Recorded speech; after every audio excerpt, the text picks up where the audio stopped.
माँ बाप का अलग कर दिया। नमस्कार दोस्तों, बहुत ही बवाल और धमाल मचाने वाला मूवी आ रहा है, उसी के बारे में बताने वाले हैं, जो कि मूवी के नाम है माँ बाप का बंटवारा। जी हाँ मेरे दोस्तों, माँ बाप का बंटवारा एक ऐसा मूवी आ रहा है जो कि दर्दनाक मूवी आ रहा है। अगर आप देखते हैं तो आँख से आंसू निकल जाएगा, क्योंकि बाप माँ का कर्तव्य होता है बेटा का पालना पोसना बड़ा करना, और वही बेटा जब सियान होता है जवान होता है तो माँ बाप का बंटवारा कर देता है।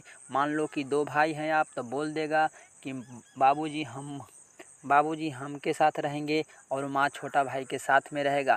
तो ऐसा ही मूवी में होने वाला है, जो कि मूवी के नाम है माँ बाप का बंटवारा, जो कि बंटवारा हो जाता है। देखिएगा, बहुत दर्दनाक मूवी होने वाला है, तो बहुत ही ब्लास्ट मूवी होने वाला है। देखिएगा बवाल धमाल मूवी। अगर इस मूवी को अगर आप देखना चाहते हैं तो 6 जुलाई शाम 6:30 बजे आ रहा है बी4U भोजपुरी के टीवी चैनल पर। देखिएगा, बहुत ही पारिवारिक मूवी है और ये सब परिवार मिलकर के इस मूवी को फिल्म को देखिएगा, क्योंकि बहुत ही ब्लास्ट मूवी होने वाला है। और कमेंट करके ज़रूर बताइएगा वीडियो कैसा लगा।